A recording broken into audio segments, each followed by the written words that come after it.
Neuro pulmonology and centre for excellence Saideepa hospital Chandanagar Hyderabad. నమస్తే సీతక్క గారు. నమస్తే. ఒక పాట మా కోసం పాడండి. మిలమిల మెరిసిందగో మేడారం జాతర, మిలమిల మెరిసిందగో గిరిజనుల జాతర, మిలమిల మెరిసిందగో మేడారం జాతర, కలకలలాడిందిగా గిరిజనుల జాతర, వెనుదిరగని వీర వనిత సమ్మక్క జాతర, అలు పెరుగని ఆయుధమి సారక్క జాతర. సారలమ్మ గద్దె దగ్గరికి వచ్చాము. ఇప్పుడు నేనున్నది సమ్మక్క గద్దె ప్రాంగణంలో.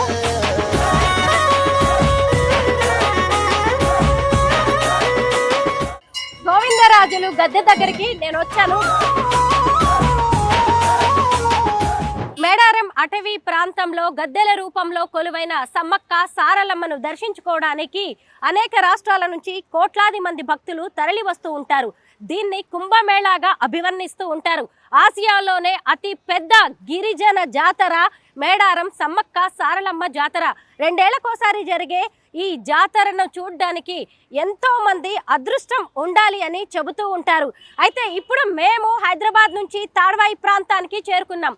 చూసారు కదా ఈ స్వాగత తోరణాన్ని గిరిజన కళారూపాలతో ఎంత అందంగా అలంకరించారో, ఎంత అద్భుతంగా భక్తులకు స్వాగతం పలుకుతున్నారో. ఈ రోడ్డు గుండా మనం లోపలికి వెళ్తే సమ్మక్క సారలమ్మల దర్శనం అవుతూ ఉంటుంది. వనసీమలో జరిగే జన జాతరకు సీఎం రేవంత్ రెడ్డి సర్కార్ 250 కోట్ల రూపాయలను కేటాయించి అభివృద్ధి పనులు చేస్తోంది. జాతరను అద్భుతంగా నిర్వహిస్తోంది. ఇప్పుడు ఇవన్నీ కూడా సీతక్క కనుసన్నల్లోనే జరుగుతూ ఉన్నాయి. సీతక్కను కలుసుకోవడానికి మేము హైదరాబాద్ నుంచి మేడారం బయలుదేరాం. పదండి, సీతక్క రాజకీయ ప్రస్థానం గురించి, ఆమె జీవితం గురించి అనేక విషయాలు తెలుసుకుందాం.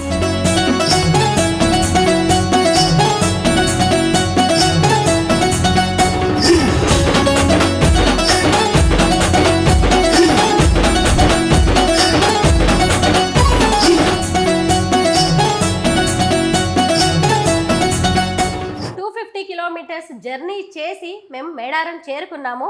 ప్రస్తుతం మాతో పాటు ఉన్నారు మినిస్టర్ సీతక్క గారు. నమస్తే సీతక్క గారు. నమస్తే. తెలంగాణ రాష్ట్ర పండుగగా గుర్తింపు పొందిన మేడారం జాతరను సీతక్క మంత్రి అయ్యాక, మంత్రి కాకముందు అని 2 రకాలుగా చెప్పుకోవచ్చు. 250 కోట్ల రూపాయలను తెలంగాణ ప్రభుత్వం మేడారం జాతరకు ఇవ్వడం అనేది చిన్న విషయం కాదు. వాటిని ఎలా ఉపయోగిస్తున్నారు, ఎలాంటి మార్పులు తీసుకొచ్చారు? మనకు ప్రతి జాతరకు కామన్గా 100 crores 110 crores అట్లా ఇస్తుంటారు. దానికితో పాటు ఇప్పుడు ఇంకా కొంచెం ఒక 20-30 కోట్లు ఎక్కువ ఇచ్చారు జాతర నిర్వహణకు. 2 yearsకి ఒకసారి వచ్చేది. గుడికి 101 crores ఇచ్చారు. చుట్టూ మాస్టర్ ప్లాను, గుడి నిర్మాణము, అగ్రనైటు. టైం తక్కువ, 3 నెలల్లో. మనకు అక్టోబర్ ఎండింగ్ వరకు కూడా వర్షాలే ఉండే. సెప్టెంబర్ 24th సీఎం గారు వచ్చి ఇక్కడ మాస్టర్ ప్లాన్ ఓపెన్ చేశారు. కానీ అప్పటికి పూజారులు అందరూ కూడా ప్రతి ఒక్కరు కాదు కాదు వద్దు వద్దు అన్నారు.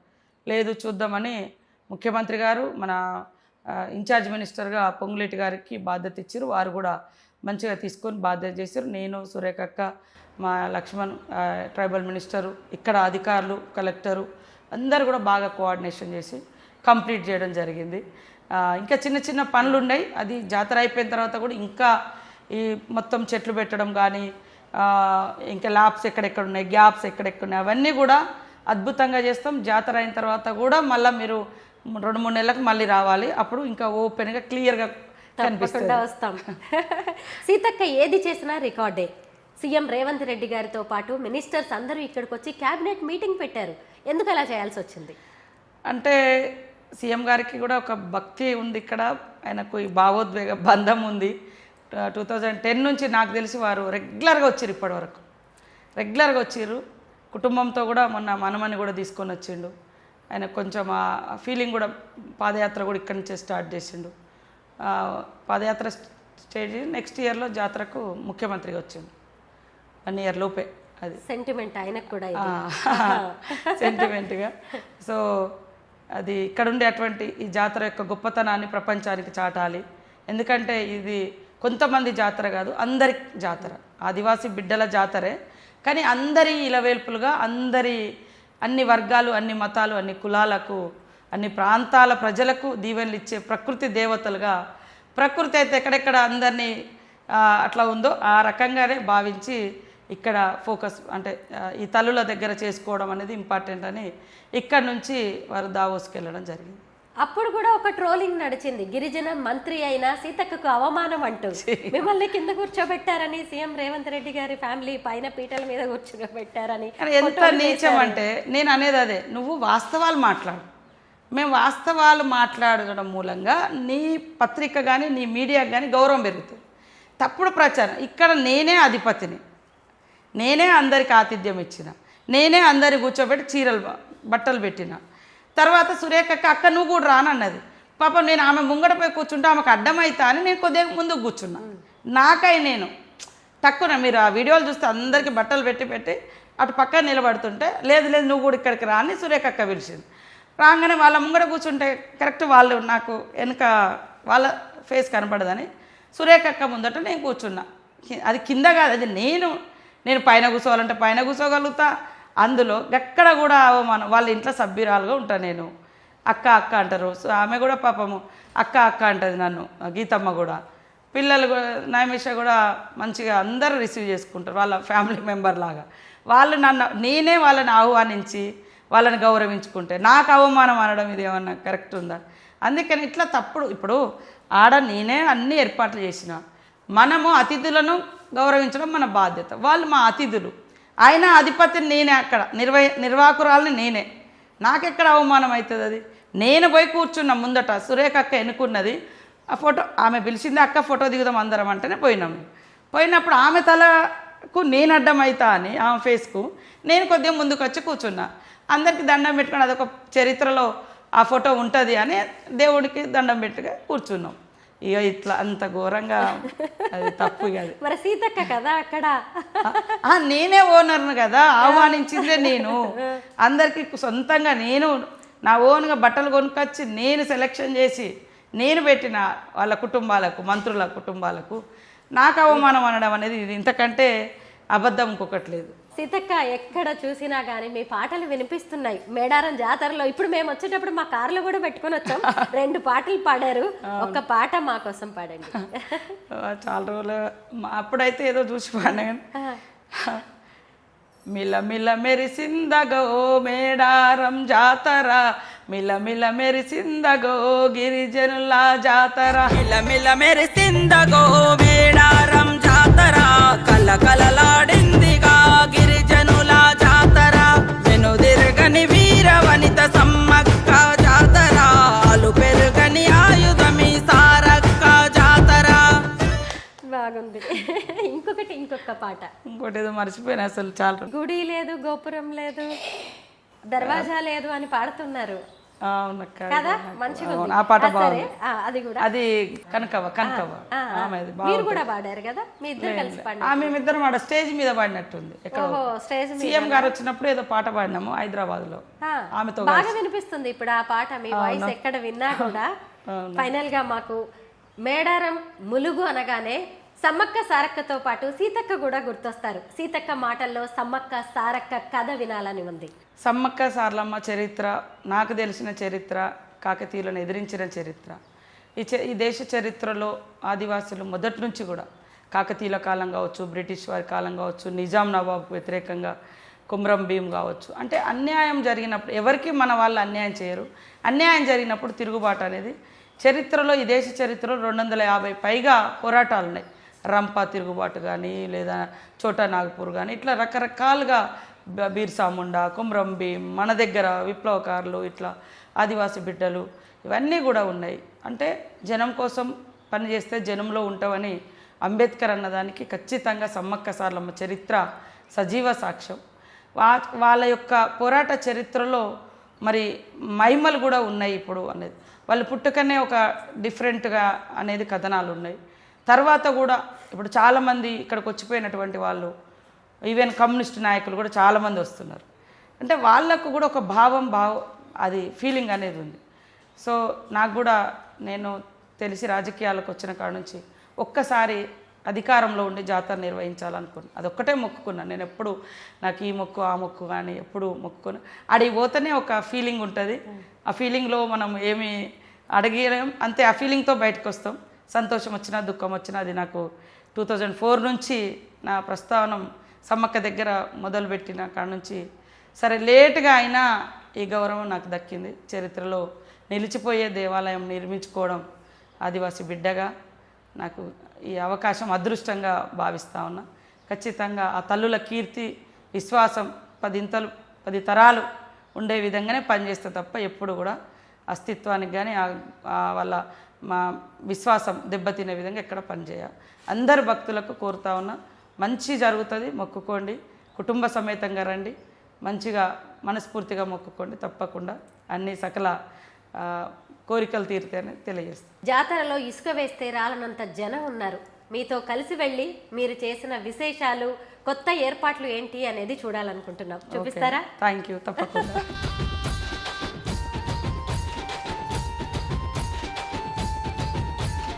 సమ్మక్క సారలమ్మ వనదేవతలు, గిరిజనుల ఆరాధ్య దైవాలు. వారిద్దరూ కూడా కుటుంబంతో సహా కాకతీయుల మీద పోరాడి అమరులయ్యారు, చరిత్రలకెక్కారు. గిరిజనుల మనసులో సుస్థిర స్థానాన్ని సంపాదించుకున్నారు. సీతక్కతో కలిసి మేమిప్పుడు సమ్మక్క సారలక్క ఆలయానికి వెళ్తూ ఉన్నాము. ఎక్కడైనా సరే ఒక గుడి అనగానే, దేవత అనగానే పెద్ద పెద్ద ఆలయాలు దర్శనమిస్తాయి. కానీ సమ్మక్క సారలమ్మలకు ఎలాంటి గుడులు ఉండవు, కనీసం ద్వారం కూడా ఉండదు. అలాంటి దేవతలకి కోట్లాది మంది భక్తులు. మంత్రి సీతక్క గారి మాటల్లో తెలుసుకుందాం. సీతక్క గారు, ఇక్కడ ఎలాంటి మార్పులు చేశారు ఈసారి? అంటే మనకు ముందు నుంచి చిన్న గుడి, చిన్న గద్దెలు ఉండేది, పగడిద్దరాజు, గోవిందరాజు. ఫస్ట్ అవి మారుద్దామని అనుకున్నాము, ముందుకు తీసుకొద్దాం, ఒక వరుస క్రమంలో పెడితే భక్తులందరికీ కూడా మంచి దర్శనం అవుతుందని. సో దాంతో మొదలైన ఆలోచన అట్లా కాదు, మొత్తము గుడి పెద్దగా చేస్తే బాగుంటుందని మన ముఖ్యమంత్రి గారు చెప్పడంతో ఇంకా మాస్టర్ ప్లాన్ తయారు చేసుకొని, అంతకుముందు 2,000-3,000 మంది అట్లా భక్తులు ఎట్టే టైంలో దర్శనం అయ్యేది. కానీ ఇప్పుడు దాదాపు 10,000 మంది ఎట్టే టైంలో దర్శనానికి పోయే అవకాశము మనకు కల్పించడం జరిగింది. ఈ రోడ్స్ కూడా చాలా, మీకు చూస్తే సింగిల్ రోడ్స్ ఉండేది, చాలా టైట్గా ఉండేది. ఇప్పుడు ఎన్ని లక్షల మంది వచ్చినా మంచి ఫ్రీగా రోడ్డు మీద నడిచి వెళ్ళడానికి కానీ, వెహికల్స్ కొంతవరకు వెహికల్స్ అనుమతించడానికి కానీ బాగా అవకాశం వచ్చింది. చాలా జంక్షన్స్ కూడా మేము డెవలప్ చేసినాం, మీరు చూస్తూ ఉన్నారు. ఆదివాసీ జీవన విధానము, జంతువులు, అడవి, ఇలా మంచి అట్లా అక్కడ చూస్తే మీకు సెల్ఫీలు ఎంత దిగుతున్నారు చూడండి. ఎప్పటికి ఉండేటట్టుగానే కట్టినాం, ఎప్పటికి. ఇక్కడ ఇంకా మా ఆదివాసీ పోరాట యోధులు, కొమరం భీం, బిర్సా ముండా విగ్రహాలు కూడా వస్తాయి, వాటిని తయారు చేస్తున్నాం, అందలేదు. ఇట్లా సెల్ఫీలు చాలామంది, మొన్న ముఖ్యమంత్రి గారు, మా క్యాబినెట్ మినిస్టర్స్ కూడా అందరు వచ్చినప్పుడు ఇక్కడ ఫొటోస్ కూడా వాళ్ళు కూడా దిగిర్రు. సో చాలా అంటే ఇట్లా డిఫరెంట్గా ఉంటాయి కదా, మన సిటీలలో అంతా కొంచెం వేరే రకమైనవి ఉన్నాయి. సో ఇక్కడ జీవన విధానానికి ఇక్కడ ఫారెస్ట్ను అంటే సింబాలిక్గా చేస్తూ చేయడం జరిగింది. కానీ విగ్రహాలు కూడా ఎంతో అద్భుతంగా ఉన్నాయి, జీవకళ ఉట్టి పడుతోంది. ఎక్కడ చేయించారు ఇవన్నీ? ఇవన్నీ ఇక్కడ బయట నుంచి వచ్చే బ్యూటిఫికేషన్స్ వాళ్ళు వచ్చి చేయడం జరిగింది. ఇట్లా అందరు సెల్ఫీలు దిగుతా ఉన్నారు. ఎప్పుడు ఇవన్నీ సందడిగా ఉంటున్నాయి, అంతకుముందు వరుసగా పోయేవాళ్ళు. అవును, ఇప్పుడు ఫోటోలు దిగడం, సెల్ఫీ పాయింట్స్ అనేది స్పెషల్ అట్రాక్షన్. అవునవును.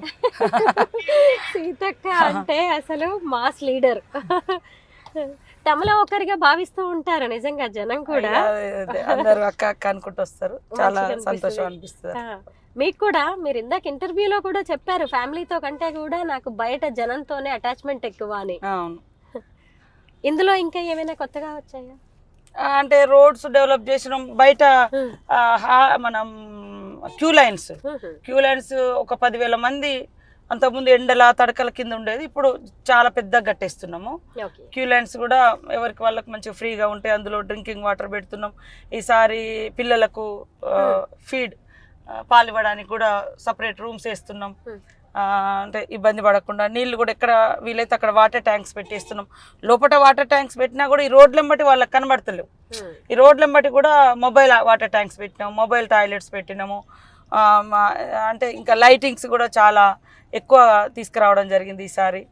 సో అన్నీ ఎక్కడ చూసినా కూడా వెలుతురు అనేది కనిపించేటట్టుగా చేయడం జరిగింది. మొత్తం ఈసారి డ్రోన్ కెమెరాస్ కూడా పోలీస్ వాళ్ళు ప్రతి పిన్ టు పిన్ అక్కడ ఏం జరుగుతుంది అనేది తెలిసేటట్టుగా, దొంగలు వచ్చినా లేకుంటే ఏదైనా చిల్లర వేషాలు వేసినా అవన్నీ కూడా బయటకు వచ్చేటట్టుగా డ్రోన్ కెమెరాస్ కూడా పోలీస్ డిపార్ట్మెంట్ నుంచి బాగా వాడుతున్నారు. ఏఐ టెక్నాలజీని కూడా బాగా వాడుతున్నారట కదా. అవునవును, తీసుకొచ్చిండ్రు. అది అవన్నీ ఎప్పటికప్పుడు మనకు తెలిసిపోతా ఉంది. అందుకనే రోడ్స్ కూడా నీట్గా ఉంచుతాను. అసలు జనరల్గా మనకి ఈ రద్దీ జాతర మొదలైనకుంటుంది, కానీ ఈ రద్దీ మాకు 15 రోజుల నుంచే ఇట్లాంటి జనాలు రోడ్ల మీద విపరీతంగా వచ్చిపోతా ఉన్నారు. సో వాళ్ళకు పెరిగినటువంటి భక్తికి నమ్మకానికి ఇదొక గొప్ప నిదర్శనము. ఇంకా వాళ్ళ విశ్వాసాన్ని వాళ్ళ నమ్మకాన్ని కాపాడుతూ వాళ్ళకు సౌకర్యాలు కూడా బాగా చేయాలనేది మా ఆలోచన. సమ్మక్క సారక్క చరిత్రను చెప్పేలా శిలాతోరణాలను ఏర్పాటు చేశారు. అవును, అవి ఎందుకు వచ్చింది ఆలోచన అలా చేయాలి అంటే ఎవరెవరో వచ్చి ఎవరెవరో ఏదేదో చరిత్రను లిఖిస్తూ ఉంటారు భవిష్యత్తులో. అట్లా కాదు, ఆ కట్టడాల మీద ఆ బొమ్మలు అవి ఉండడం మూలంగా ఆదివాసుల చరిత్ర అనేది అక్కడ నిలబడుతుంది, జీవన విధానం ఏంటో తెలుస్తుంది. కొన్ని చోట్ల దేవుళ్ళు బాగా ఎక్స్పోజ్ అయ్యి అంటే బాగా ప్రాచుర్యంలోకి వచ్చినాక వేరే వాళ్ళు ఆక్యుపై చేసేసి వేరే రకమైన పూజలు చేసి అక్కడ నుంచి అక్కడ ఉన్న ఆదివాసీ ఆచారాలు సాంప్రదాయాలు పక్కకు పోతున్నాయి. వేరే వాళ్ళు వచ్చి వేరే అవుతుంది. దట్టమైన అడవులలో వెలిసినటువంటి అనేక గొప్ప గొప్ప దేవుళ్ళు కూడా ఒకప్పుడు ఆదివాసీ పూజారులు ఉండేవాళ్ళు, ఆదివాసీలు ఉండేవాళ్ళు. కానీ అది ఈరోజు కనుమరుగైపోయింది. భవిష్యత్తులో అలాంటి పరిస్థితి రావద్దని మేము ఆనవాళ్ళన్నీ కూడా అక్కడ నిర్మించినాం. 150 ఎకరాల్లో బస్ స్టాండ్, అలాగే జంపన్న వాగు దగ్గర కూడా చాలా ఏర్పాట్లు చేశారు. అవి ఎలా ఉన్నాయి? జంపన్న వాగు దగ్గర కూడా అన్నీ ఇంకా కొంచెం మేము టూరిజంది అనుకొని ఒక 5 కోట్లు కేటాయించడం, కానీ టైం లేక చేయలేకపోయినాము. అక్కడ కూడా అన్ని బాతింగ్ ఘాట్స్ కానీ తర్వాత స్నానాలు చేయడానికి ఈజీగా ట్యాప్స్ కానీ ఇవన్నీ పెట్టడం, అన్ని వాటరు టాయిలెట్స్ ఫెసిలిటీస్. భక్తులు అడిగేది అదే ఎక్కువ, జంపన్న వాగులో స్నానాలు, తర్వాత శానిటేషను, క్యూ లైన్లు, మంచి దర్శనం ఇవే అడుగుతారు. కాబట్టి అవన్నీ కూడా ఏర్పాటు చేసేసి జనవరి 28 నుంచి 31వ తారీఖు వరకు 4 రోజుల పాటు మేడారం జాతర జరుగుతోంది కదా. ఈ 4 రోజుల పాటు ఏం చేస్తారక్క? 4 రోజుల పాటు అంటే ఫస్ట్ రోజు సార్లమ్మ, పగడిద్దరాజు, గోవిందరాజులు వాళ్ళ ఊర్ల నుంచి వాళ్ళ గుట్టలలో కొలువైన ప్రాంతం నుంచి తీసుకొచ్చి అందరూ ఊరు గుడిలో పూజలు చేసి మళ్ళీ బుధవారం రోజు సాయంత్రం 6-7 గంటలకు గద్దెలను ఎక్కిస్తారు. బేస్తవారం నాడు సమ్మక్కను చిలకలగుట్ట నుంచి తీసుకొస్తారు. శుక్రవారం నాడు మొక్కులు చెల్లించుకుంటారు. శనివారం రోజు అన్ని పూజలు చేసుకొని మళ్ళీ తిరిగి వనంలోకి ఎక్కడ దేవుళ్ళని అక్కడ పంపుతారు. చిలకలగుట్టకు సమ్మక్కను తీసుకుపోయి ప్రతిష్ఠింపజేస్తారు. అంటే జనరల్గా అయితే భక్తులు వచ్చిన వాళ్ళు బుధవారం నుంచి శుక్రవారం దాకా ఉండడం అనేది ఆనవాయితీ. కానీ ఇప్పుడు పెరిగిన భక్తుల అవసరాలు, ఇప్పుడు భక్తి భావంతో కాకుండా మన అవసరాలకు తగ్గట్టుగా మనం వచ్చి పూజలు చేసుకొని పోతున్నాం. సరే, ఏదేమైనా ఆనవాయితీని బొడగొట్టుకోకుండా మన తాతలు ముత్తాతలు చేస్తే మనం కూడా అది కంటిన్యూ చేయడం అనేది గొప్ప విషయం. అక్క, ఈసారి టెంట్ సిటీ ఏర్పాటు చేశారంట. అలాగే మళ్ళీ మనం ఇక్కడికి రావాలి భక్తులు అంటే చాలా ఇబ్బందులు అవుతూ ఉంటాయి, ట్రాఫిక్, అలాగే వెహికల్స్ ఎక్కడ చూసినా. ఇప్పుడు హెలికాప్టర్స్ కూడా ఏర్పాటు చేశారు కదా. అవును, హెలికాప్టర్స్ ఈసారి 2 వచ్చినాయి. టెంట్ సిటీ కూడా ఇక్కడ నిర్మాణం చేసి ఎవరైనా విఐపీలు కానీ లేదా వాళ్ళు ఎవరైనా బుక్ చేసుకునేటువంటి వాళ్ళు కానీ ఇది ఈజీగా ఉంటుంది. ఇక్కడ నుంచి దర్శనం కూడా చేయించడానికి అల్కగా ఉంటుందని ఇక్కడ నుంచే మనము అందరికీ అకామిడేషన్ పర్మనెంట్ అంటే అది వృధా అవుతుంటుంది, నిర్మించలేము. ఎన్ని వేల మందికి కూడా ఇవ్వలేము, లక్షల మందికి.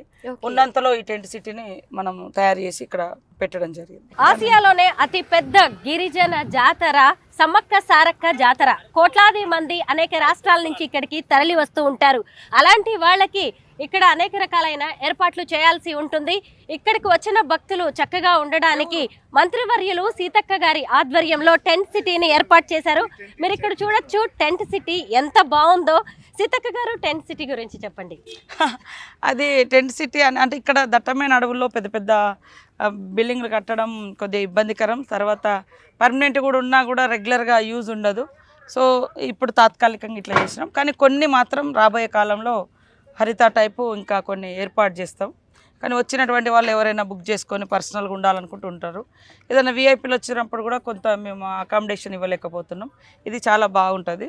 ఇట్లా చైర్స్ కూడా సెటప్ చేశారే. అవును, బాగుంది. నేను కూడా ఇవాళనే కూర్చున్నాయి. టెంట్ సిటీ ఇప్పుడు ఎలా ఉందంటే పక్క పక్కల ఇళ్ళ వాళ్ళు అలాగే పొరుగింటి వాళ్ళని చూస్తూ ఎదురు వాళ్ళని మాట్లాడుకోవచ్చు. చాలా బాగుంటది. అవును, బాగుంది. బాగా ఆలోచించి ఇలాంటి సెటప్ చేసినట్టున్నారు.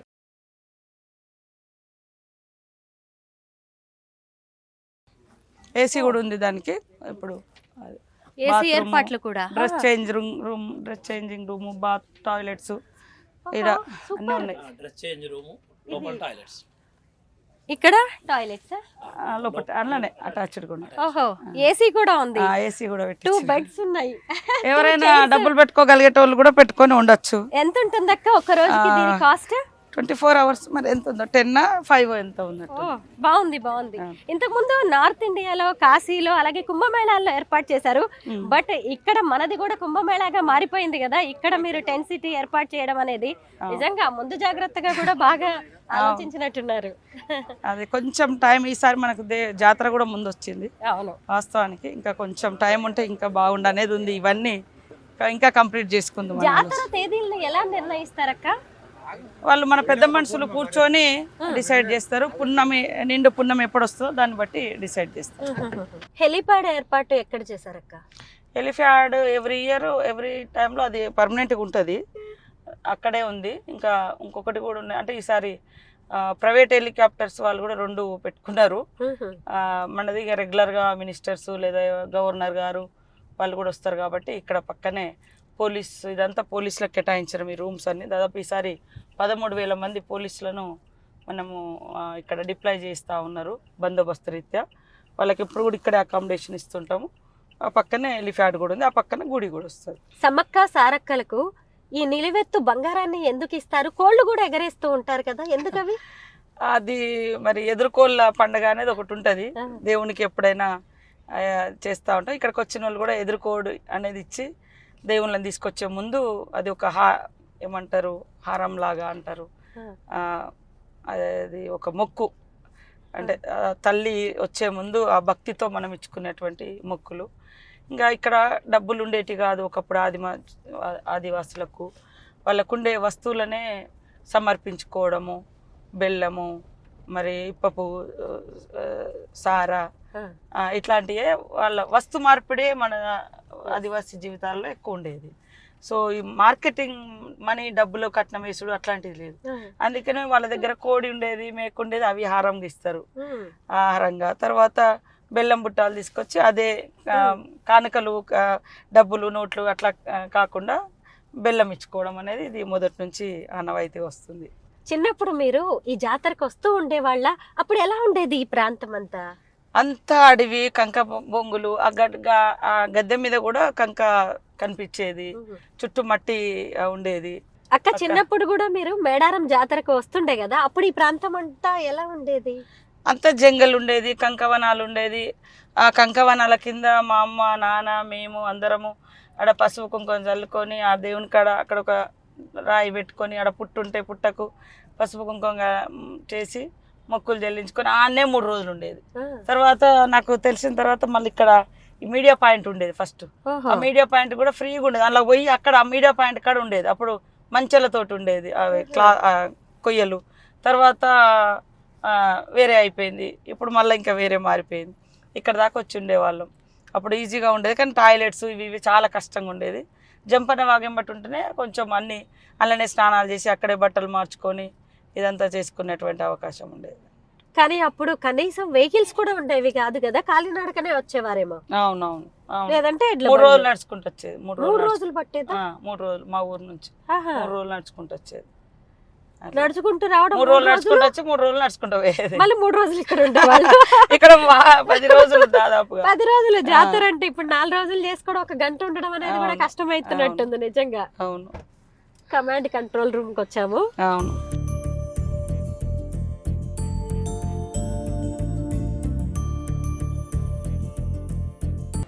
ఇక్కడ మొత్తం ఎన్ని సీసీ కెమెరాలు ఏర్పాటు చేశారు? 40 ఉన్నట్టున్నాయి. అంటే మొత్తం జాతర చూడ్డానికి మొత్తం డ్రోన్ ఇక్కడ. ఓ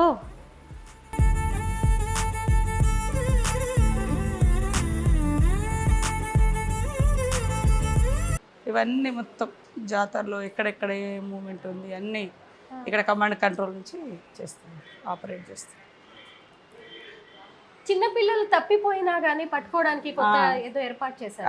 ఒక టై తయారు చేసారు, దాని ద్వారా ఈజీగా క్యాచ్ చేసుకోవడానికి దొరకబట్టడానికి మన పోలీస్ వాళ్ళు.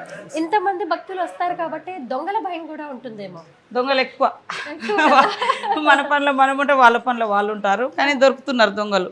ఇట్లా క్లోజ్గా మానిటరింగ్ అవుతుంటుంది కాబట్టి తొందరగానే దొరకబట్టచ్చు. అవును, దొరికిర్రు కూడా 2-3 నిన్న మొన్న. ఇబ్బంది ఉండదు. ఈసారి ఎక్కువ దొంగతనాలు జరగవు. ఒకవేళ ఎవరైనా చేసినా ఇంటికి పోయినా పట్టుకొచ్చి వాళ్ళకి ఇప్పియచ్చు. అవునా?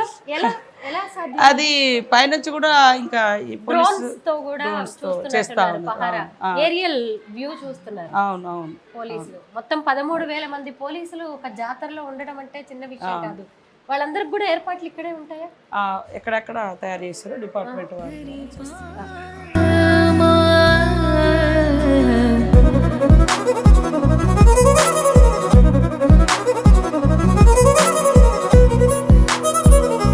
ఇప్పుడు మేము సమ్మక్క గద్దె దగ్గరికి వచ్చాము. ఇంతకు ముందు ఇలాగా శిలాతోరణాలు ఉండేవి కాదు. ఎంత చక్కగా ఇప్పుడు వీటిని ఆర్చిల్లాగా గద్దెల చుట్టూ ఏర్పాటు చేశారో చూడొచ్చు.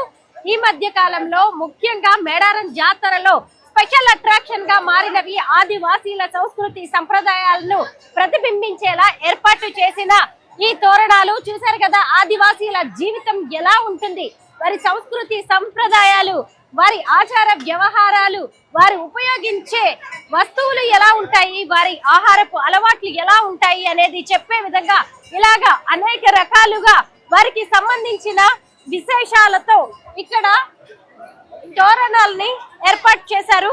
సారలమ్మ గద్దె దగ్గరికి వచ్చాము. తన తల్లి అయిన సమ్మక్క గద్దె వద్ద ఎలాంటి ఏర్పాట్లు ఉన్నాయో ఇక్కడ కూడా అలాగే ఏర్పాటు చేశారు. గోవిందరాజులు గద్దె దగ్గరికి నేను వచ్చాను. గోవిందరాజులు అంటే మరెవరో కాదు, సమ్మక్క కొడుకు, సారలక్కకి సోదరుడు. అదిగోండి, ఈయన కాకతీయులతో జరిగిన పోరాటంలో అమరుడయ్యాడు. ఇప్పుడు మనం వరుసగా ముందుగా సమ్మక్క దర్శనాన్ని చేసుకున్నాము, ఆ తర్వాత సారక్క దర్శనం చేసుకున్నాము, ఆ తర్వాత గోవిందరాజుల దర్శనం చేసుకున్నాము. ఇప్పుడు మనం వచ్చింది పగిడిద్దరాజు గద్దె వద్దకు. పగిడిద్దరాజు మరెవరో కాదు, సమ్మక్క భర్త, సారక్క తండ్రి. ఆయన కూడా ఈ యుద్ధంలో అమరులయ్యారు. ఆయనకి సంబంధించిన గద్దెని మనం ఇక్కడ చూడొచ్చు.